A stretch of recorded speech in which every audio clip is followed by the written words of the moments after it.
providing more analysis about the Lebanese situation regarding the disarmament of Hezbollah. Joining us from Beirut, retired Brigadier General Taqi Tanir, military expert and strategic researcher, and Mr. Mohammed Barakat, managing editor of SAS Media. Welcome to In Depth, Mr. Tanir, very welcome.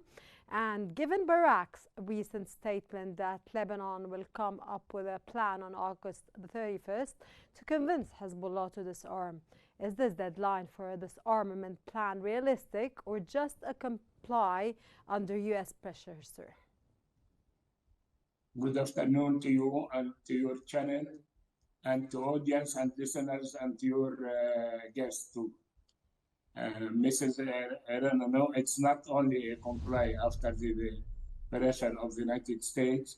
You know, the army is a national patriotic institution and it deals with everything like a serious work and serious job, and it is going to accomplish its mission at the end of August and to be sent to the cabinet in order to take decision about that. I guess, no, it's not at all. It's not a play or a circus. It's really a job, and they are going to finish it, I guess, next week. So you believe, sir, by August the 31st, it's going to be accomplished and Hezbollah will be disarmed. Do you believe this? No, it's only now a plan. It's not a. They will not. It's not going to be achieved yet. It's only a plan to the achievement plan to be accomplished. I guess if the government take a resolution about that, it will be another case and another thing at all. Now it's just a plan from what they ask the army to do, and they will do their job as soon as possible. Mr. Barakat, welcome. How do you assess Hezbollah's demand that Israel complies first with the November 27 ceasefire before any discussion on disarmament can take place? First of all, Hezbollah cannot decide on behalf of all the Lebanese population. He's a little party, 10% of the Lebanese parliament, but Hezbollah uses this demand as a political shield. Disarming Hezbollah is a decision that all of the parliament and all of the government took that decision, and it will be arranged by the 2nd of September. The plan will be on the table of the government, and it will begin to do it on the ground. But Hezbollah uses, as I told you, this demand that Israel has to comply first as a political shield to stop. Now, I have some information that Israel will took a step back in the 5 points that she's occupying on the south of Lebanon. And then the whole logic of Hezbollah and his speech will be disarmed of this political shield. Mr. Tanir, as Israel still occupies 5 strategic points, how can Lebanon claim sovereignty while disarming Hezbollah, who claims to be countering the Israeli attacks? And I think you just heard Mr. Barakat when he was discussing the 5 points. I guess, as you said, it's the problem, and it's, as we say, the rule of strongest part among the weakest part that which Lebanon nowadays. Unfortunately, yes, you are right. It's power of right against right of power, as we said before, in such issues like that. Now we are going, as they said, step by step. We don't know how they are really seriously will work about that. But I think it will keep us, as we said, unstable until they will reach to a certain conclusion and situation to solve that issue. It's not really that Israel will withdraw from one part or one city or one village, and we will disarm Hezbollah from their weapons. At the same time, they still on our land, occupying our land, and they are taking our sovereignty out. I don't know how they will solve that, but I think it will be a big problem. Mr. Barakat, how can Lebanese government trust Israel to withdraw when it continues to violate the ceasefire agreement by destroying water stations and farms long, sir, after the truce? And trust is built on verification, not the promises. So, and the Lebanese government, the three Lebanese presidents told the Barak and Ortegas that Israel should go out of the Lebanese 5 points. So until then, the Lebanese government gave the international community and the American administration gave them a good point and gave them the decision that the government took place on the 5th of August. So we did our part of the job while we are talking about step by step. So we did our step. Now it's on behalf of Israel and Netanyahu to take action and to liberate the Lebanese lands occupied now, so the Lebanese army can go with a good plan on the table of the government, and then we can begin to do this plan on the ground with Hezbollah agreement. We cannot disarm Hezbollah while Israel is still around. Israel is still occupying our lands, and we cannot do 2 or 3 steps without Israel doing at least 1 step. Okay, Mr. Barakat, you're counting on Israel that it will accomplish or abide to its promises and move step by step and leave the Lebanese territories and the Lebanese strategic points. However, as I think we all know, Israel is never accountable and never goes and abides to its promises. At that point, sir, what is the Lebanese government supposed to do? And like you mentioned, the Lebanese government is ready to liberate, get rid of Hezbollah arms if Israel is ready to liberate the occupied territory in Lebanon. Did you see ever that Israel accomplishes to its promises? First of all, I'm not counting on Israel. We're counting on Trump administration. We're counting on Barak and Ortegas. We are not negotiating with Israel. We are negotiating with the American administration, which she gave us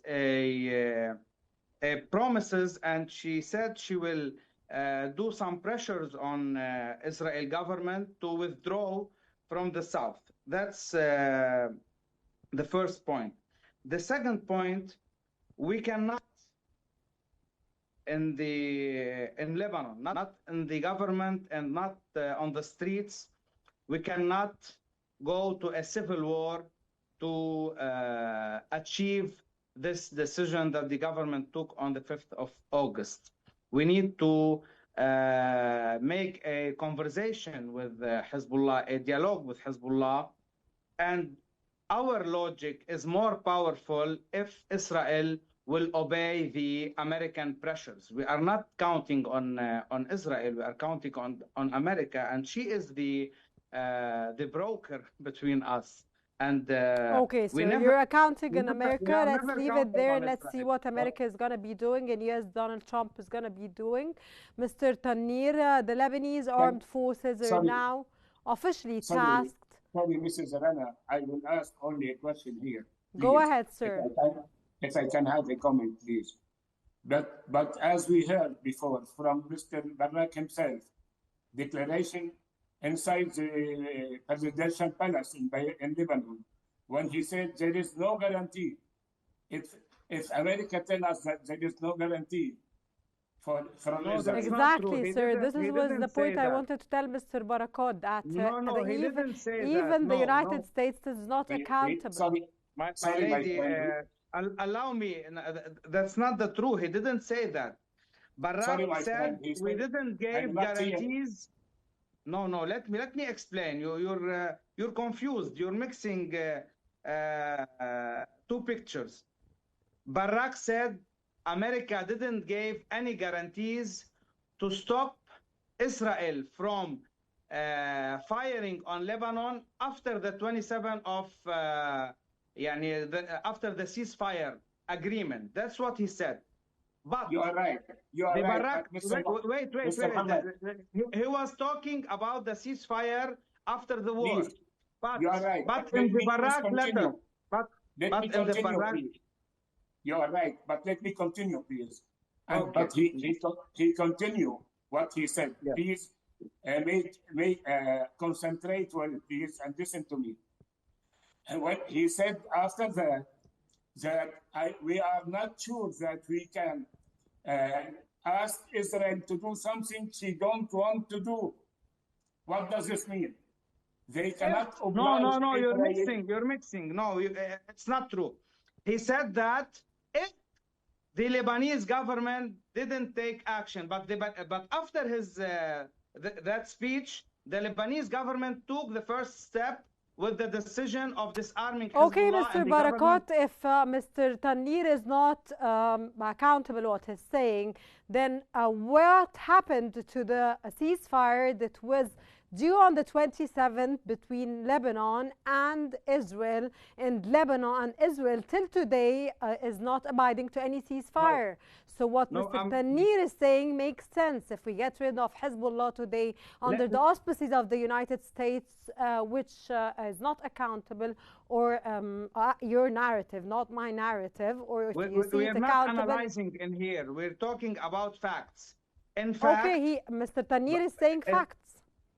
No, it's not a fact. It's a false. It's a fake I personally asked you, can you depend on Israel when it comes to promises? No, let me give me 30 seconds to tell you what is the fact. The fact. Can I listen to Mr. Tanir, please, Mr. Barakat? Because you said your point of view.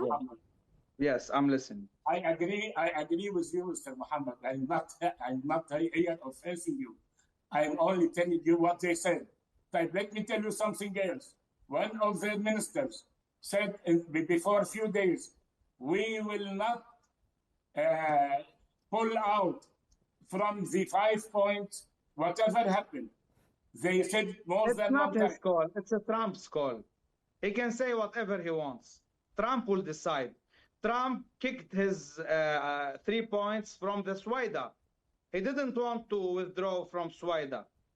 The American will do what they want. It's not the Netanyahu, Mr. Barakat, why are you so sure and confident in the United States and in Trump and in America? Because they did it in Suwaida. Netanyahu wants to stay in Suwaida. Trump told him, get out, and he went out. So let me say something. In the Barak paper, the government signed on it. There's a word, and who knows about the language in the UN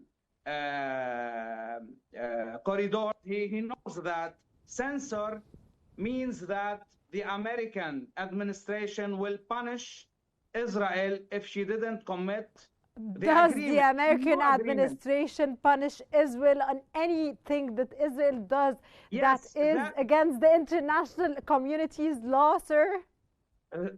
That's your opinion. I'm talking what is written. No, I have no opinion. It's a question, sir. It's not my right to have an opinion. I'm telling you. the paper that Barak gave to the Lebanese government, and I saw that paper. It's written that there is a censor if Israel didn't do what the paper is calling her to do. So for the first time, as you said, for the first time in the history, we have a American paper signed by a Trump administration. So by Trump himself, Israel will be punished if she didn't do what she has to do. That's what I'm saying. That's a fact. But Mr. Tanir, can you answer, please? But Barak told the Lebanese that we didn't give any guarantees during the ceasefire. Also, we have to remember it was the Biden administration. So now there's guarantees from the new Trump administration. Okay, Mr. Tanir, can you answer, please? Yes, I will answer. I'm sorry, there is something misunderstanding between me and my friend. I'm telling him what they said, and he insists that I am telling that, or I am saying it's not true. No, I'm saying the truth, Mr. Muhammad, and I know every word I talk about it. You must listen to me carefully. Here we are relying on the administration of United States of America. I agree with you. I will rely on them, and I will do all what they ask to do with Israel. But we will see later on that there is no, unfortunately, there is no at all, no guarantee from Israel to America, and you will see that, and we will see that. Unfortunately, I am not saying that America will not have a pressure on Israel, but all of us know that the first thing in all Middle East is Israel to America, not us. Unfortunately. Mr. Tanir, can I ask you who protected the airport during the war? Who protected Beirut? So Hezbollah sent many missiles on Ben Gurion Airport. Who protected the Beirut airport? It's America. Who protected the infrastructure in Lebanon? It's America. It's not Hezbollah and it's not Israel. It's America. No, we can rely on American administration. Trump, among many things, Trump is not a liar. He has a lot of inconvenient in his character, but he's not a liar. And he's a man of his word. I didn't say that. I didn't say that at all, please. I'm telling you that Israel may make confusion for America and don't withdraw from our 5 points and more. Nowadays, they are more than 5 points. She will withdraw. I'm telling that. I hope. I'm telling you really, that. I hope, and I insist that only Lebanese army can carry a weapon and can have arms in Lebanon. Only. Agreed. Now, before and after, before there was many mistakes, will not go back to the past. Now we are talking about now and about future. I am agree 100% and more. I was a general in the Lebanese army, and sorry for that. Nobody can make among me on this point. But what I'm telling you, we must agree, Mr. Tanir, that we don't have another choice. Can you continue, Mr. Tanir? You are right, and that's what we said. It's the rule of strong among weak, and we are the weakest point now. We cannot do anything more, but we are relying on United States, and I hope from bottom of my heart that they can do that. I hope. We all hope, sir, of course, the best for Lebanon, Mr. Barakat. Israel has demanded a demilitarized Israel industrial buffer zone along the border, which would involve keeping destroyed villages uninhabited, sir. How does Lebanon view this proposal, and would this impact Lebanese communities displaced by conflict? And this question is related to what you and Mr. Tanir were discussing now. Lebanon rejects, the government of Lebanon rejects any plan that keeps villages empty. Displaced families must return. Myself, I came from a village on the border, and I cannot reach my village right now, and we will not accept, and the government, I know that the government will not accept. But when we say an industrial zone, it doesn't mean that it will be empty of people or the villages will not be reconstructed. There will be reconstruction and there will be villages, but disarmed zone, that's one. And two, it's not a curse that we will have some industries. Mr. Barakat, again, my question was, Israel has demanded a demilitarized industrial buffer zone along the border. How do you read this in light of what you were discussing with Mr. Taqiyuddin now, sir? Disarmed zone, this is... Israel is still imposing here conditions. What? Despite the fact that the Lebanese government wants to get rid of Hezbollah arms, this armament, yet Israel, sir, is imposing its own conditions to leave the borders, sir, or the 5 strategic points. No, she will withdraw from the 5 points.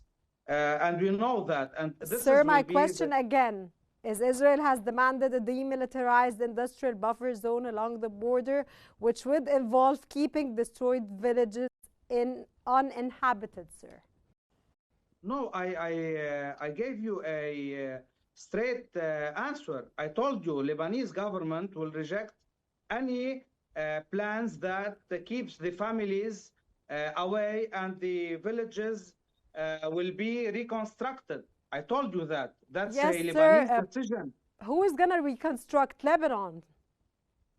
The Lebanese government will reconstruct exactly, the Lebanon. Lebanese government. So Israel doesn't have any saying here or to impose demands here. Anyways, Mr. Tanir, the United Nations Security Council is debating a French-drafted compromise that would renew the presence of the UNIFIL for 1 more year. If that takes place and happens, do you foresee an effective role for the UNIFIL in navigating the increasing tension over the Israeli-Lebanese border? As you know, due to financial resources, as they said, from America to the United Nations, they put some restrictions against the work and the mission of UNIFIL in South Lebanon. You know that from 1978 till now, and after 2006 till now, as you know, we have 47 countries and more than 10 soldiers, international soldiers, under the name of UNIFIL, umbrella of UNIFIL. They are working in South Lebanon. Last 2 years, only the problems start to achieve and to appear on their missions. Now they reach to a certain conclusion that they don't need any more UNIFIL in South Lebanon. Not because they are UNIFIL, because they don't need at all any presence of United Nations in Lebanon. By the way, any presence for the Europe and especially French in Lebanon. They are punished French because she and many countries will say in September in the Assembly of the United Nations that they can confess about the Palestine is a real country and a complete country with its membership in the United Nations. That's all. They will give us 1 year, and they said it will be the last year. I think there will be no change in the mission till that time, but I am afraid that later on, and you know, something will happen.